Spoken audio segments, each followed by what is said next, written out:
Hello friends, मेरे YouTube channel English test में आप सभी का स्वागत है। और आज हम पढ़ेंगे हमारी poem the passing of Arthur, जिसे कंपोज किया है Alfred Lord Tennyson. Alfred Lord Tennyson जो विक्टोरियन एज के एक रिप्रेजेंटेटिव पोइट के रूप में जाने जाते हैं, क्योंकि उन्होंने विक्टोरियन एज की सोशल, इकोनॉमिक, पॉलिटिकल कंडीशंस को अपनी कंपोजिशंस में, अपनी राइटिंग्स में रिप्रेजेंट किया है। तो चलिए सबसे पहले जानेंगे हम पोएम की बैकग्राउंड। देखिए, पहले मैं आपको कैरेक्टर से आपको इंट्रोड्यूस करा दूं। ये देखिए, किंग आर्थर हैं जो हमारी इस पोएम की जो मेन कैरेक्टर हैं। इसके बाद आप देखिए सर बेडिवर जो एक नाइट हैं, नाइट मतलब शूरवीर योद्धा। उसके बाद आप देख रहे हैं स्क्रीन पर ये मॉडरेट जो किंग आर्थर के बहन के बेटे रहे हैं, उनकी एक सौतेली बहन थी जिनके ये पुत्र रहे हैं मॉडरेट। और ये आप देख रहे हैं आपके सामने एक राउंड टेबल जैसे बनी हुई है।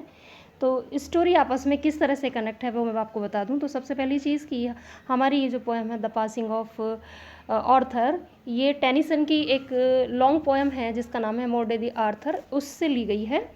और क्या बैकग्राउंड है पोएम की कि किंग आर्थर बहुत बलशाली और प्रतापी राजा हुए थे ब्रिटेन के, और इन्होंने राउंड टेबल नामक सामंतवादी व्यवस्था की संस्थापना की थी। अब राउंड टेबल क्या? राउंड टेबल एक ऐसी टेबल थी जिसमें 100 से भी ज़्यादा लोग एक साथ बैठ सकते थे, लेकिन यह कोई सामान्य टेबल नहीं थी। इस पर केवल बहादुर शूरवीर ही बैठ सकते थे, मतलब जिनमें करेज होता था, जिनमें बल होता था, ऐसे ही लोग इस टेबल पर बैठने के अधिकारी होते थे।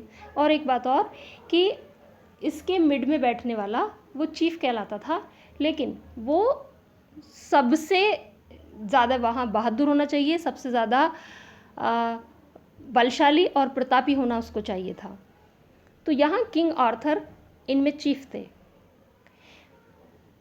और इनके एक प्रिय शूरवीर थे जिनका नाम था सर बेडिवर। होता क्या है कि जब किंग आर्थर राउंड टेबल के चीफ हो जाते हैं और उनका अपना एक किंगडम हो जाता है और बहुत बहुत अच्छे से चल रहा होता है, दूर दूर तक उनकी प्रसिद्धि और उनके यश के चर्चे चल रहे होते हैं, तो इसी के बीच इनकी एक हाफ सिस्टर, मतलब इनकी सौतेली बहन होती है, जिसके एक पुत्र का जन्म होता है जो मॉडरेट नाम जिसका होता है। और उसके जन्म के समय ये भविष्यवाणी हो जाती है कि किंग आर्थर और किंग आर्थर के राज्य का विनाश का कारण मॉडरेट बनेगा। तो ऐसा होता भी है कि जो मॉडरेट है वो किंग आर्थर से कहीं ईर्ष्या रखता है और वो ट्रेटर बन जाता है, देशद्रोही बन जाता है, और दूसरे लोगों के साथ मिलकर के किंग आर्थर पर आक्रमण करता है, जिसमें किंग आर्थर का जो राज्य है उसको भी क्षति पहुंचती है, वो भी नष्ट हो जाता है, राउंड टेबल सिस्टम भी चला जाता है, और जो नाइटहुड इंस्टीट्यूशन है वो भी चला जाता है, और किंग आर्थर भी बहुत बुरी तरह से घायल हो जाते हैं। अब ऐसे में जब राज्य भी चला गया, प्रजा भी चली गई, सारे शूरवीर चले गए, तो इनमें से एक बचते हैं जिनका नाम है सर बेडिवर। अब सबके छूट जाने के बाद सर बेडिवर एक प्रश्न करते हैं। किस समय पर वो प्रश्न करते हैं? जिस समय किंग आर्थर घायल हो जाने के बाद अपनी 3 रानियों के साथ एक नौका में बैठ करके, छोटी सी नौका है, नौका में बैठ करके एवलियन नामक द्वीप पर अपनी रिकवरी के लिए जा रहे होते हैं। तो इस समय पर सर बेडिवर क्वेश्चन करते हैं कि जब सब कुछ चला गया तो अब मैं कहाँ जाऊँ। तो ये क्वेश्चन होता है सर बेडिवर का, और जवाब में जो है किंग आर्थर की ये पोयम जो आपके सामने है, ये पोयम किंग आर्थर का रिप्लाई है, जवाब है, आंसर है सर बेडिवर को, जिस समय वो पूछते हैं कि अब मैं क्या करूं। तो इस स्टेंजा में कवि बताते हैं change is the law of nature.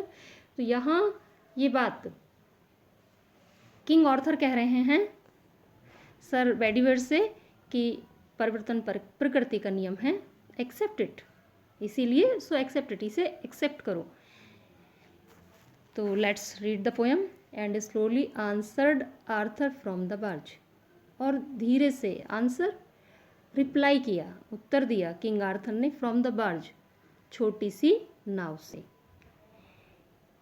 King Arthur answered sir Bedivere from the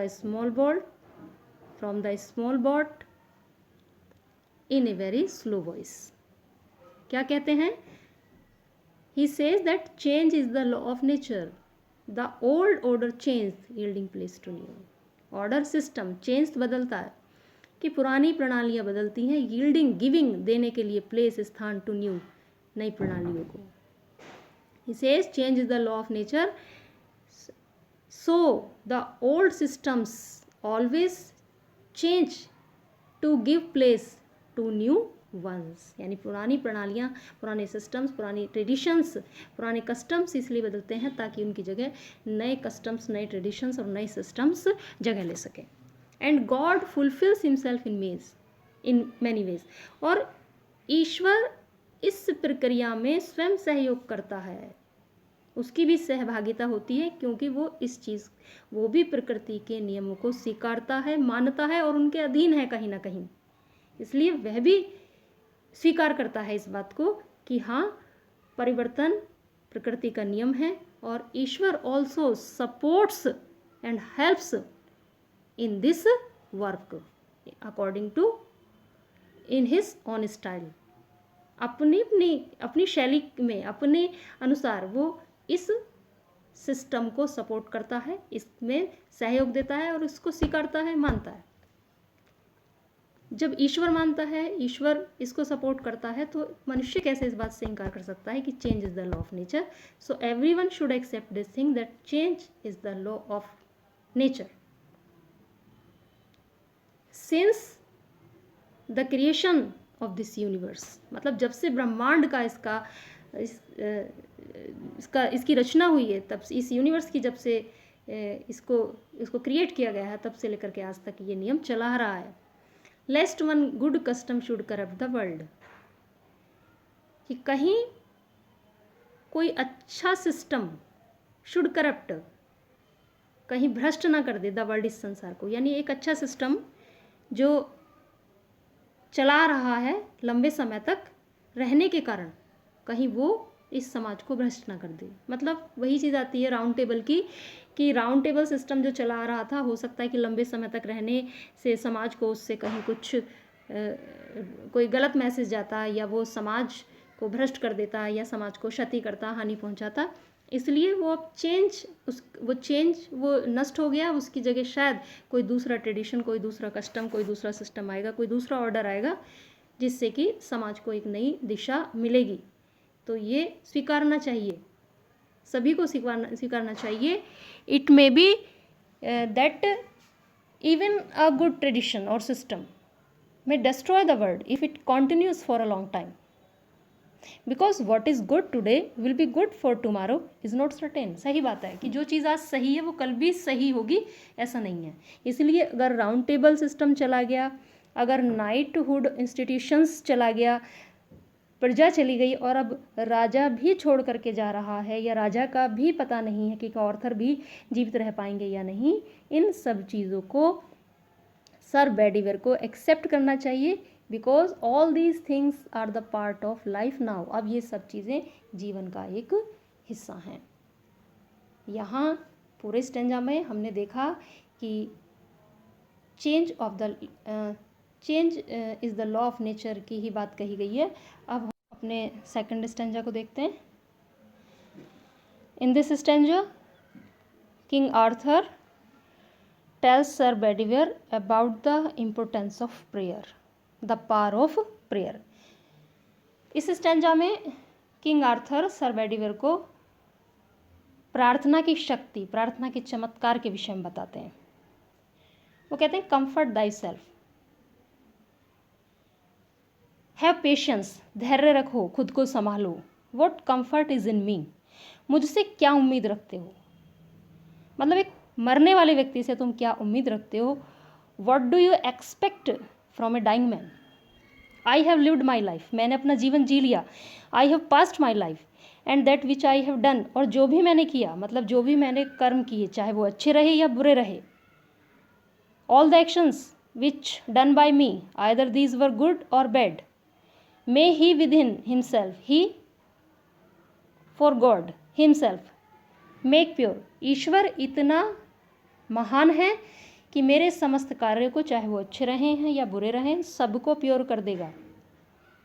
उसमें इतनी दया है, उसके अंदर इतनी कृपा है, इतना क्षमाशील है वह कि मेरे समस्त कर्मों को वह शुद्ध बना देगा। बट दाऊ, लेकिन तुम, if thou shouldst never see my face again, हो सकता है अब मेरा चेहरा कभी तुम्हें फिर देखने को ना मिले, मतलब आज के बाद हम जीवन में फिर कभी दोबारा ना मिले, मतलब मैं जीवित ना रह पाऊँ, ऐसा भी हो सकता है। इसीलिए प्रे फॉर माई सोल, मेरी आत्मा की शांति के लिए प्रार्थना करो। The poet says that all the actions done by king, either those were good or bad, God will purify all because he is so great and merciful. The grace of God can purify everything, हर चीज को वो pure कर देता है। it may be that this is the last meeting, it may be their last meeting, हो सकता है ये उनकी लास्ट मीटिंग हो। Perhaps he would not find him alive in the world, शायद जीवन में वो अब कभी उसे जीवित ना मिले। So he must pray for the peace of his soul. क्यों करे प्रार्थना? Because more things are wrought by prayer, wrought worked, old use है वर्कड, डन, क्योंकि बहुत सारी चीज़ें प्रार्थना के द्वारा कर ली जाती हैं, संभव बना ली जाती हैं, पॉसिबल हो जाती हैं। Because many things are done by prayer, many things can be possible with the power of prayer. Ultimately we can say prayer does miracle, prayer makes impossible possible. Then this world dreams of, जिसके बारे में ये संसार सोच भी नहीं सकता, about which the people of this world can not even imagine भी नहीं कर सकते इस संसार के लोग। वेयरफॉर, इसीलिए लेट दाई वॉइस, अपनी आवाज़ को उठाओ, लेट दाई वॉइस राइज, अपनी आवाज़ को उठाओ, लाइक ए फाउंटेन, एक फव्वारे के समान, for me night and day, रात दिन, कि रात दिन लगातार मेरे लिए, मेरी आत्मा की शांति के लिए प्रार्थना करो। So pray continuously for me,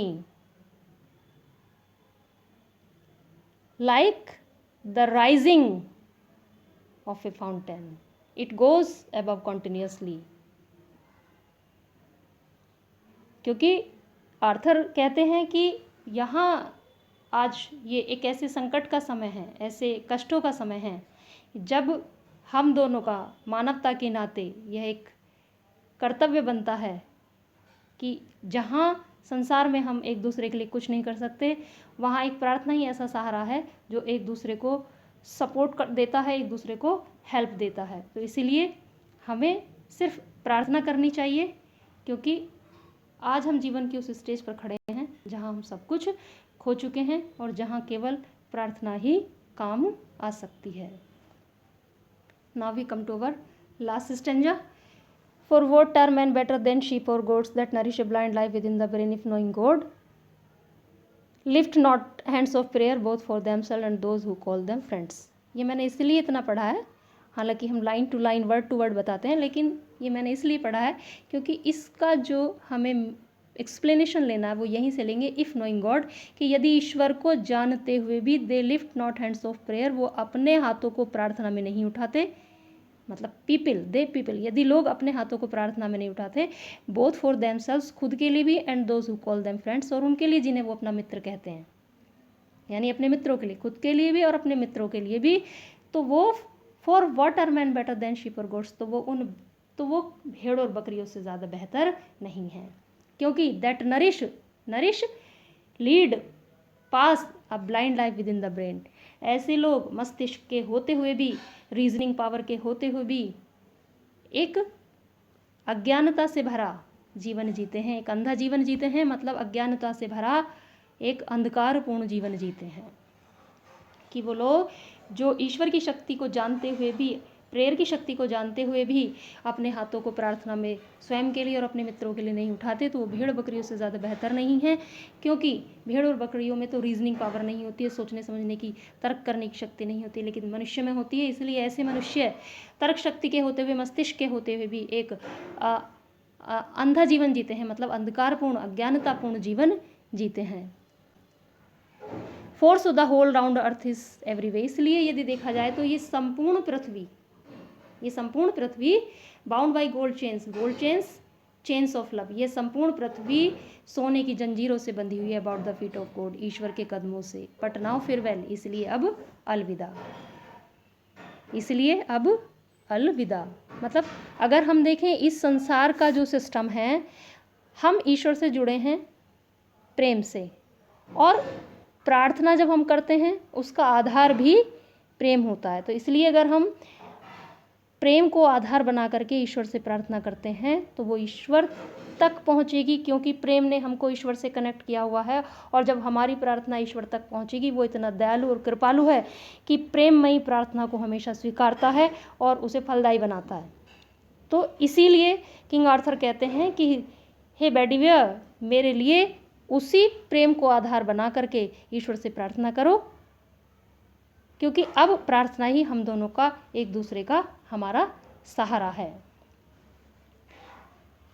the people who have the knowledge of God and do not pray for themselves and for their friends, they are not better than the animals that have no reasoning power, but what can be said about men who have a mind to think and to reason, and even then they live blindly and don't accept the power of truth and the power of prayer.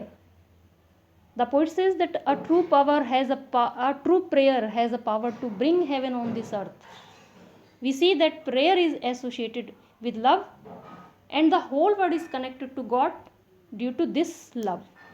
And then prayer is associated with love, so we should pray and believe in the power of prayer, and this is the duty of a man to pray in the time of sufferings, where a person cannot do anything for the others.